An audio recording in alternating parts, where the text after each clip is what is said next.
Welcome back to of the record. తెలంగాణలో engineering counselling లో సర్టిఫికేట్ల verification పూర్తయింది. ఇంజనీరింగ్ కాలేజీల జాబితాను ప్రకటించింది జేఎన్టీయూ. అయితే ఇప్పటి వరకు అధికారిక వెబ్సైట్ లో మాత్రం కాలేజీల లిస్ట్ అప్లోడ్ చేయలేదు.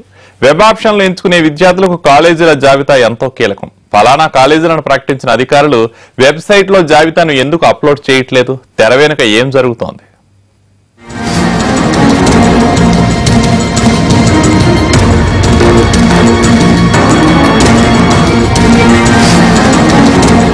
తెలంగాణలో ఇంజనీరింగ్ విద్య ప్రమాణాలు పెంచేందుకు ప్రభుత్వం ముమ్మర ప్రయత్నాలు చేస్తోంది.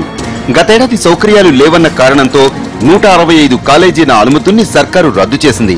ఈ ఏడాది విద్యార్థులకు మెరుగైన సౌకర్యాలు అందేలా ప్రతి కాలేజీలో 2 సార్లు తనిఖీలు నిర్వహించింది జేఎన్టీయూ అధికారుల బృందం. ఈ తనిఖీల తర్వాతే అనుమతులిచ్చింది. తెలంగాణలో 290 ఇంజనీరింగ్ కాలేజీలున్నాయి. గతేడాది 45 కాలేజీలు స్వచ్ఛందంగా మూసేశాయి. మిగిలిన 245 కాలేజీలు అనుమతుల కోసం జేఎన్టీయూకు దరఖాస్తులు చేసుకున్నాయి. వీటిలో 220 కాలేజీలకు మాత్రమే అనుమతినిచ్చింది జేఎన్టీయూ. అంటే మిగిలిన 25 కాలేజీలకు అనుమతి నిరాకరించింది.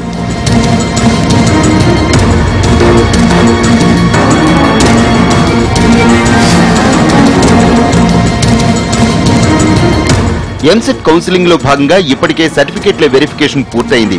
సమయం మించిపోతుండటంతో కాలేజీల జాబితాను సోమవారం జేఎన్టీయూ వీసీ విడుదల చేశారు. అయితే ఇప్పటి వరకు అధికారిక వెబ్సైట్లలో కాలేజీల జాబితాను అప్లోడ్ చేయకపోవడంపై పలు అనుమానాలు తలెత్తుతున్నాయి. కాలేజీల జాబితాను అప్లోడ్ చేయకపోవడం వెనుక పెద్ద కథే ఉన్నట్లు జేఎన్టీయూ వర్గాల్లో గుసగుసలు వినిపిస్తున్నాయి. రద్దు చేసిన 25 కాలేజీలు ఎవరివన్నది ఆసక్తికరంగా మారింది.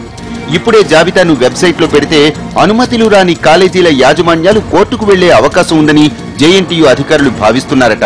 వెబ్ కౌన్సిలింగ్ కు 1-2 రోజుల ముందే జాబితాను వెబ్సైట్లో పెడితే వెబ్ ఆప్షన్స్ ప్రక్రియకు ఎలాంటి ఆటంకం కలగదని అనుకుంటున్నారట.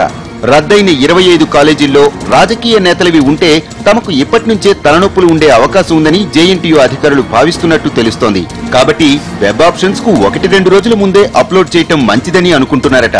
అప్పుడైతే అనుమతులు పొందని కాలేజీ యాజమాన్యాలు కోర్టుకు వెళ్లి ప్రక్రియకు విఘాతం కలిగించేంత సమయం ఉండదని భావిస్తున్నారట.